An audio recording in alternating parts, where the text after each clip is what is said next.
नेपाल में जेन जेड के जबरदस्त आंदोलन के बाद केपी शर्मा ओली को जो है तो भाई हेलीकॉप्टर पे लटक करके भागना पड़ा। लेकिन भाई साहब केपी शर्मा ओली जो है अभी भारत के खिलाफ उल्टा सीधा बयानबाजी जो देने पे लगे हुए, भारत के खिलाफ अनर्गल बातें जो बक रहे हैं। उनका कहना यह है केपी शर्मा ओली का जो भाई नेपाल में जो जेन जेड का ये जबरदस्त प्रदर्शन हुआ है, ये जबरदस्त आंदोलन हुआ है, उसके पीछे भारत का हाथ है। यदि भारत की गवर्नमेंट चाहती केपी शर्मा ओली लंबे समय तक नेपाल के प्राइम मिनिस्टर बने रहते, लेकिन उनका एक स्टेटमेंट जो था भाई अयोध्या हिंदुस्तान में नहीं है, अयोध्या जो नेपाल में है उसको लेकर के उन्हें सत्ता गंवानी पड़ी है। केपी शर्मा ओली का जो स्टेटमेंट है ना, ये बताता है कि भाई साहब इसके ऊपर कम्युनिस्ट यानी चीन का जो वो दबाव है, जिसकी वजह से वो इस तरह का स्टेटमेंट दे रहा है। या फिर विदेश के जो प्रधानमंत्री है, या फिर अमेरिका के जो प्रधानमंत्री, या फिर चीन के, या फिर कोई जो है इन्हें ब्लैकमेल जो है कर रहा है, क्योंकि भारत के खिलाफ इस तरह की बयानबाजी जो है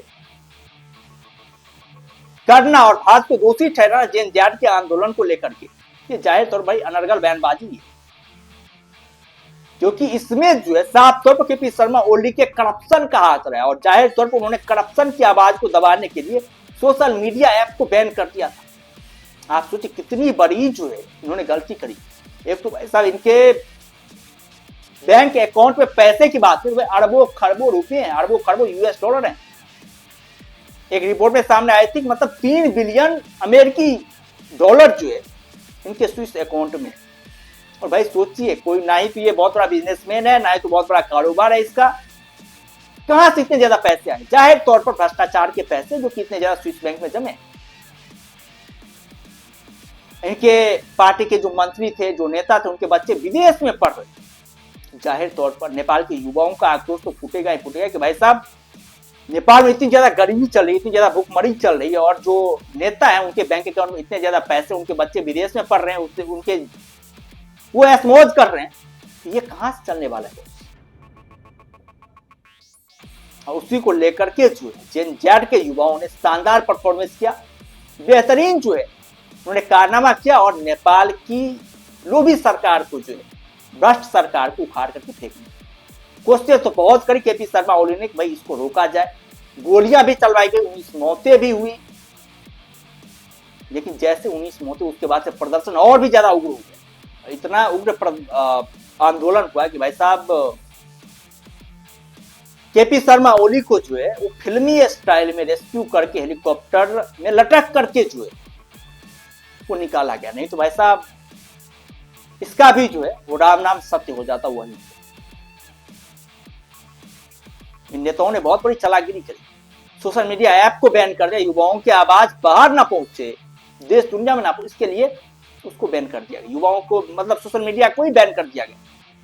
आरोप ये लगाया गया कि भाई ये जो सोशल मीडिया सरकार के रूल नियम को फॉलो नहीं कर रही है, ये नहीं करे, वो नहीं करे, तमाम तरह की बातें चल रही थी। लेकिन जो युवा रुके नहीं, और जिस तरह से इन्होंने कारनामा किया, बहुत ही कमाल का कारनामा किया, बेहतरीन कारनामा किया, और साथ ही साथ भ्रष्ट नेताओं को जो दुनिया में है दूसरे देश के, उन नेताओं के लिए भी एक सख्त संदेश है। वैसा आप चाहे कितने भी बड़े पद पर हों, यदि आप भ्रष्टाचारी हैं, आपने जो गलत तरीके से जनता के पैसे का दमन किया है, तो आपको जो है इसका खामियाजा भुगतना पड़ सकता है।